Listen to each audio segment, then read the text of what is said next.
Al chile. Mis amigos, soy Meme Yamel.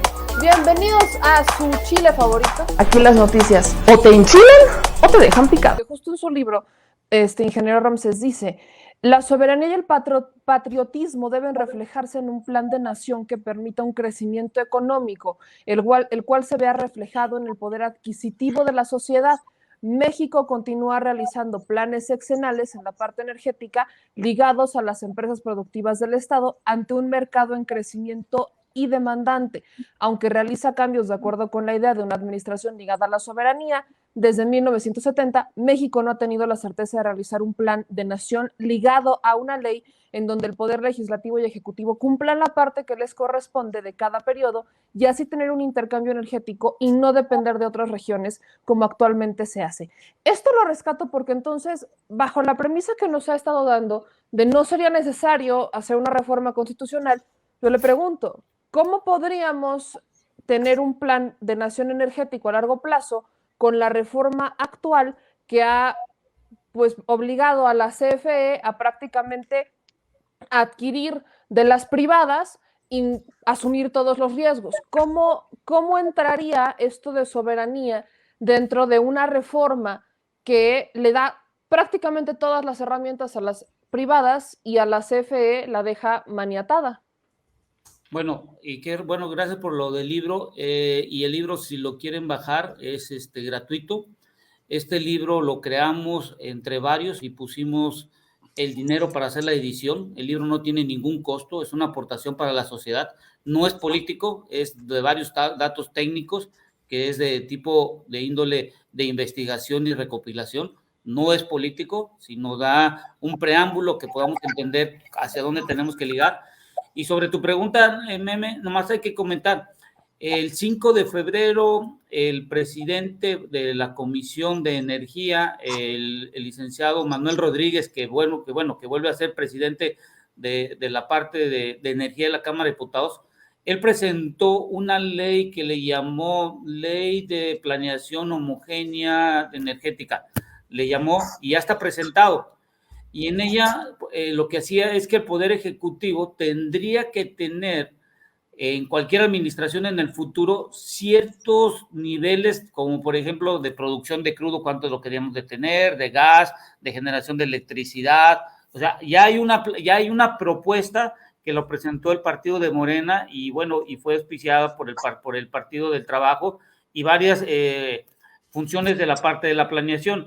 En la exposición de motivos está ligado lo de la planeación y creo que ya hay una parte importante de cómo de una propuesta de ley. El inconveniente es que hemos tenido que cursó lo de la pandemia, bueno, separaron muchas cosas del Poder Legislativo que pudieron haber ayudado. Ya hay, y lo que hay que hacer es tomar esa propuesta que dio el presidente de la Comisión de Energía, el licenciado Manuel Rodríguez, y con ello adaptarla y ver cómo se puede dar como un precedente hacia las siguientes administraciones. Y esto lo que quiere darse, como se dice en el argot de los negocios o en el argot de que haces una investigación, que sean que son parámetros en donde indiquen cuál es el objetivo que debe de llegar el país de acuerdo a lo que se tenga. Y acordémonos que en México, aunque no nos guste, tiene que estar plasmado en una ley para que la cumplamos, porque a tarde o temprano, si está bajo una ley, hay que hacerlo, aunque a algunos no les guste y le busquen reescribajos y le metan y pues le hagan lo que quieran, pero la ley es la ley y creo que si en este caso el partido de Morena ya presentó una propuesta el año pasado en donde tuvimos el problema de la pandemia y todo lo demás, creo que sería un buen precedente que pudiera ser retomado por el Poder Legislativo esta propuesta de ley que dio el diputado Manuel Rodríguez del Partido Morena, y ahí está plasmado muchas cosas. Los que pueden entren a la Gaceta de la Cámara de Diputados, creo que estuvo entre el 5 y el 10 de febrero del año pasado, y ahí lo importante es que ya está plasmado. Entonces, con referente a el texto que tú estás comentando, yo creo que hoy en día, para poder lograr la autosuficiencia, y se los voy a decir así, aunque escucho un poco mal, nosotros ya somos autosuficientes, pero dentro del TEMEC. ¿Y por qué dentro del TEMEC? Porque resulta ser que importamos gasolina, diésel, gas natural, gas licuado de petróleo, hacemos intercambios de electricidad, dentro de poco vamos a tener que negociar para que las plantas manufactureras que construimos carros convencionales nos puedan mandar la parte eléctrica. Y como estamos platicando aquí en este programa, creo que hay que explicarle al público que la transición de carros a eléctricos no va a suceder en forma inmediata. Los carros eléctricos en su totalidad eléctricos va a ser hasta el año 2080. Los carros de combustión todavía van a ser parte ponderante en el 2050. Hoy hay alrededor de más de 1.200 millones de carros y se espera que de automóviles en el año 2050 hayan más de 2.000 millones de vehículos y en el 2100 llegue hasta los 3.200, cuando lo que tenemos que estar observando hoy en día es entender qué estoy tomando de la naturaleza que se llaman energías primarias, cómo la estoy aprovechando, cómo la estoy transformando y cuánto estoy la parte aprovechando de las mismas y cuánto estoy rechazando. ¿Por qué les digo esto? Porque muchos de nosotros no leemos tampoco la Organización Mundial de la Salud en días pasados acaba de emitir la nueva calidad de aire que en el año 2005 no la había actualizado, la acaba de actualizar. Y cuando veo los parámetros que están en la Ciudad de México de las partes por millón de las partículas en suspensión, de la parte de monóxido y todo lo que está en la parte del aire, resulta ser que más o menos lo que está diciendo la OMS es que lo que tenemos en la Ciudad de México tiene que disminuirlo cuando menos el 50% de lo que hoy está en los parámetros. Entonces, creo que es un todo en donde debemos de entender que para tener una soberanía no es solo la parte energética, sino ahora con la nueva diplomacia ambientalista tenemos que entender es, tomo de la naturaleza, lo transformo, genero gases de efecto invernadero, calor. ¿Cómo lo voy a hacer para recuperar esto? Hay que darle dinero a la Comisión Federal de Electricidad y a Pemex para que pueda reducir estas emanaciones que tienen. Ya lo estamos viendo en Estados Unidos que van a hacer una política de reducción del metano y la cerración de pozos. Nada más les dejo este dato. En Estados Unidos hay más de 900,000 pozos operando entre el gas natural y el crudo, y en México solo tenemos alrededor no más de 8,000. Entonces, ¿qué va a hacer el nuevo modelo? Es, lo transformaste, ahora tienes que invertirlo y hay que darle dinero. Y ahora también hay que ver cuánto tienes que rechazar en menor cantidad a la atmósfera. Entonces, cuando mucha gente de la parte ambientalista dice, es que el cambio climático, a ver, el cambio climático ya pasó, eso ya fue, eso ya olvídense, el cambio climático ya está. Lo que hay que entender ahora es cómo puedo yo mantener la temperatura, ya sea máximo de 2 o 1.5 grados. Y todos los datos de la OPEP, de las organizaciones y todo el mundo lo que nos están diciendo es que es complicado ante las políticas actuales que tienen todos los países a nivel mundial, porque viendo una gráfica de un estudio que terminamos de realizar con una gente de Europa, nos dimos cuenta que entre el mayor porcentaje dependa un país del hidrocarburo como ingreso y el per cápita el que tenga de la gente que sea menor, es más difícil que tenga una transición. Y en México nosotros dependemos del 18% y nuestro per cápita por persona no pasa de $9,000. Entonces va a ser muy complicada la transición en función de cómo debemos de aumentar. Y esto me deriva porque es importante entender que si queremos tener una transición energética, lo primero que tenemos que nosotros valorar es en el sector terciario, en el sector secundario, perdón, donde está la manufactura y toda la parte de energía. ¿Por qué? Porque el crecimiento de este número de personas en los últimos 10 años no ha crecido. Y lo más preocupante que me lleva hoy en día, que del año 2018 al 2021 se ha incrementado en 7 millones de personas que están ganando entre 1 hasta 3 salarios mínimos, datos del INEGI. Esto significa que el poder adquisitivo de todos nosotros, de los estudiantes que hoy en día, en el futuro, en el corto y mediano plazo, los salarios no están pasando de más de 15,000 pesos. Esto es importante entenderlo, que si nosotros queremos tener un país que pueda tener tanto tecnología, conocimiento y todo, no solo tiene que venir de la parte pública, sino también en la parte privada, tendría que estar haciendo una mayor inversión en cuanto a la parte de tecnologías. Y ya para cerrar y finalizar esta parte, yo creo que lo que hay que dejar es algo importante. La parte eléctrica no es tan importante en la parte de la generación, es importante en cómo va a llegar al usuario final, porque todas las actividades, tanto en el hogar, industria, comercio y en todo lo que está, el 99.9% necesita de la electricidad. Y todo esto me conlleva a que se necesita dinero. En el mundo más o menos se están gastando en forma anualizada promedio entre 800 y 900 mil millones de dólares en el sector eléctrico. Y esto hay que adicionarle ahora, están gastando entre 250 y 300 mil millones para poder tener una mejor eficiencia energética. Quiere decir que si yo me voy a nivel global en la parte eléctrica con su parte de eficiencia, en el corto plazo se van a estar invirtiendo entre 1 y 1.5 trillones de dólares en el mundo. En México, nosotros solo estamos invirtiendo en el sector, en la parte de sector eléctrico, no más de 25 mil millones de dólares entre CFE y privado. Creo que si nosotros queremos crecer y la industria necesita la electricidad, creo que hoy es un buen punto de inflexión, ya que está en un punto de discusión esta propuesta y todo lo que lleva con su consecuencia hoy en día. Pero como estamos platicando en este programa, y lo importante aquí es pongámonos primero de acuerdo, escuchemos todas las voces, porque al final de cuentas el problema lo vamos a tener cada uno de nosotros que necesitamos la electricidad. Y el libro, por favor, no lo vean de una índole política, no es político, es de investigación, es de compendio de información y es gratis, y la idea es que pudimos conseguir patrocinadores para la parte de la edición y corrección, que sabemos que es lo más caro, y el libro está en forma pública y les pido por favor que lo puedan promover.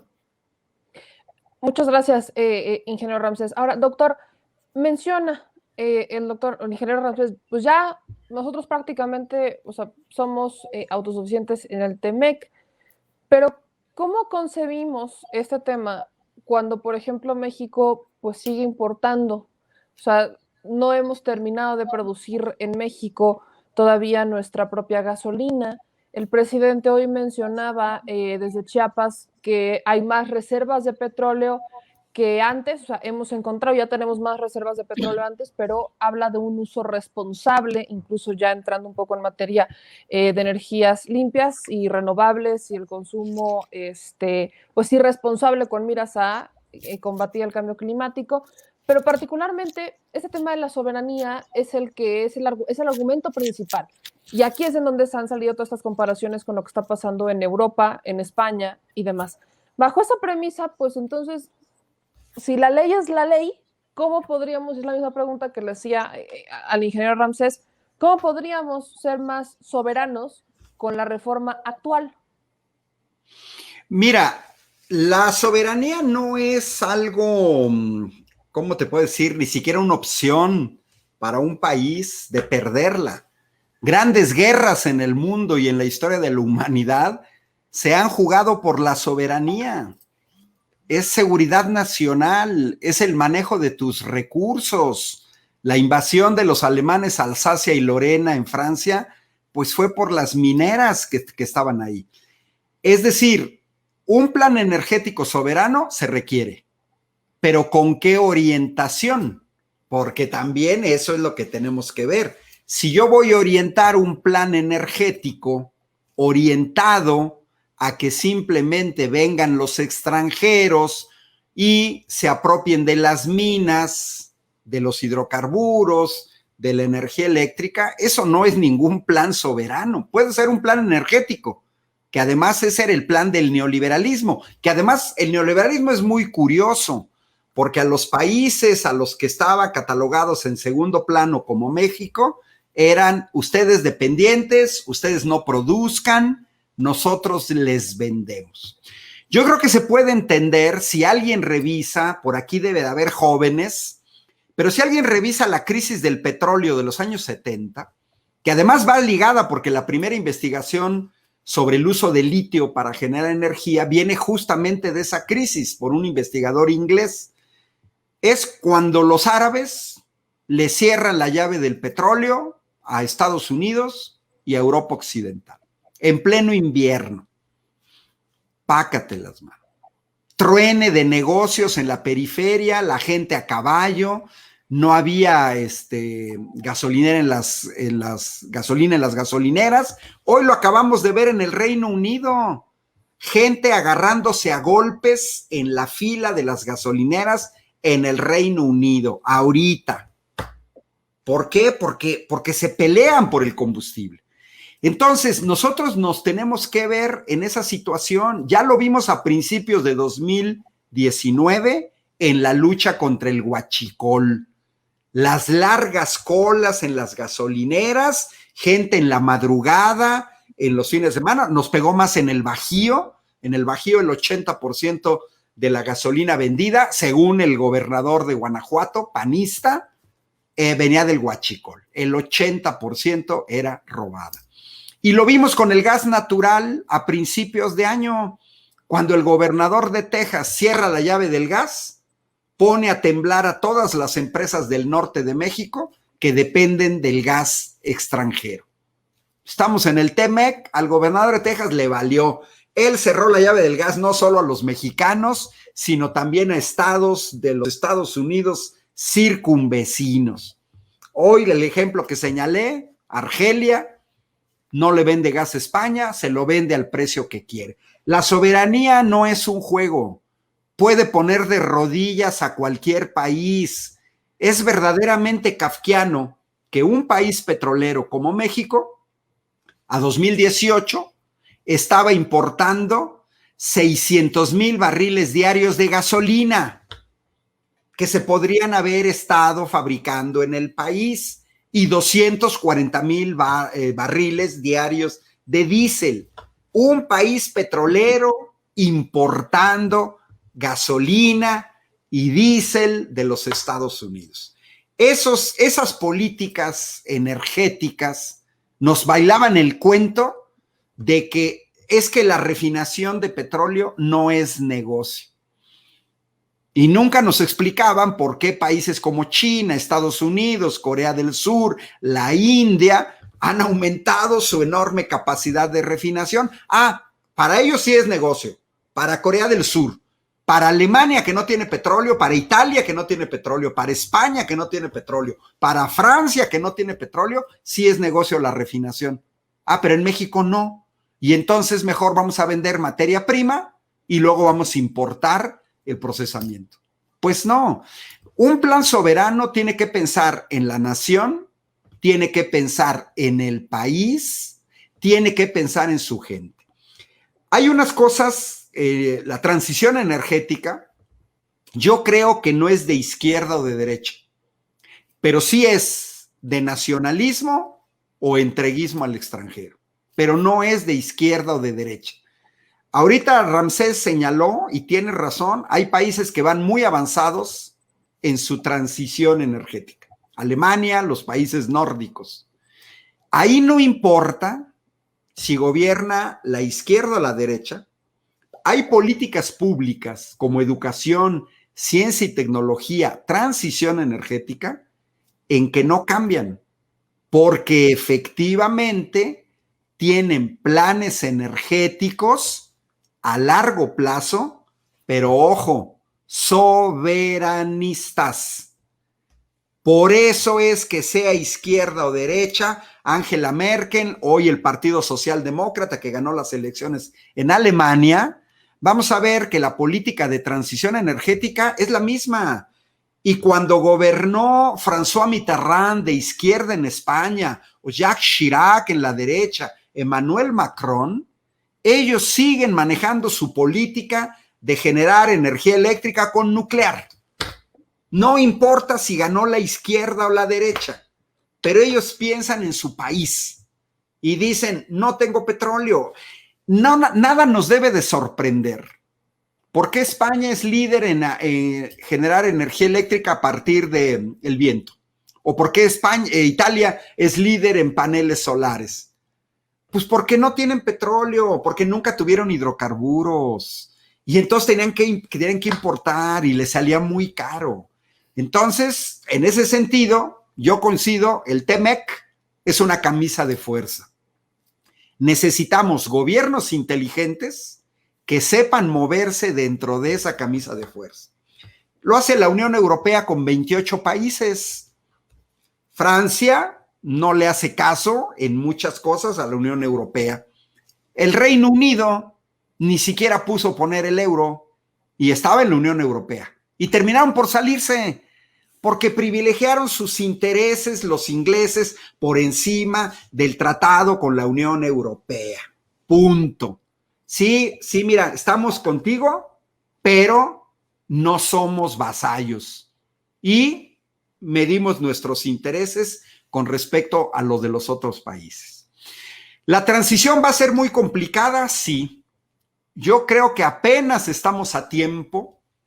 Hoy tenemos casi la última oportunidad de tener un gobierno que siente las bases de un plan energético hacia el futuro, pero soberano, nacionalista. De nada nos sirve un plan energético a largo plazo donde seamos rehenes de las empresas privadas, como lo son los tejanos y como son los españoles, porque en Texas apenas este año los recibos de luz, gente que pagaba $200 por el mismo consumo, tuvo que pagar $4,000, de 200 a $4,000. Y en España, donde dominan los privados, las tarifas eléctricas han aumentado 5 veces en tan solo 3 años. 5 veces. Yo acabo de venir de un foro en donde justamente la gente de México, CONUR, usuarios de la energía eléctrica, decían, o como o pago la energía eléctrica. Yo ya lo había escuchado en España, exactamente la misma dicotomía. O como o pago la energía eléctrica. Porque ya el consumidor no puede pagar. Y a los privados no les interesa nada si la gente puede pagar o no puede pagar. Si no puedes pagar, te corto la luz, punto. Se acabó. Y cuando tengas dinero, órale, me pagas. Es una dictadura de los privados cuando no existe ya un control gubernamental. Lo vimos con el gas LP en México. Este gobierno tuvo que crear el gas bienestar como una medida, un poquito de control de precios, porque cuando el mercado lo controlan los privados, se ponen de acuerdo, ponen los precios que quieran y los usuarios no tenemos a dónde irnos. ¿Se requiere el plan a largo plazo? Sí, pero soberanista. Y ahí sí los mexicanos nos dividimos en dos, soberanista y entreguistas, soberanistas y los que dependen del extranjero, soberanistas y los que están a todo dar cargando gasolina en las gasolineras de Exxon o comprándole electricidad a Iberdrola, ¿no?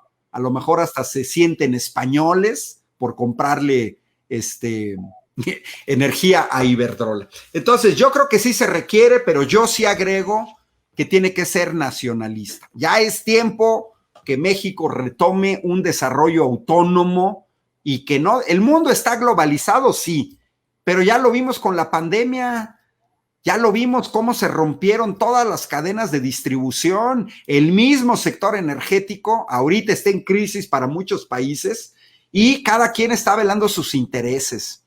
¿Qué hace Estados Unidos? A ver, pues va a Holanda y va con el principal productor de chips y le dice, no le vendas a China. Ah, ese es un globalismo a todo dar. No, los Estados Unidos dicen, no, son mis intereses, no le vendas a China. Y a ver, tú, Apple, no le vendas. Y a ver, tú, Facebook o WhatsApp, no le des esta tecnología a los celulares Huawei. No, es una cuestión donde los mexicanos, yo no entiendo, a algunos mexicanos le hicieron una lobotomía, ¿no? Vienen desde la época de la colonia, tienen 200 años que la metrópoli nos va a resolver los problemas. Plan energético a largo plazo, meme, sí, pero soberano y pensando en la nación.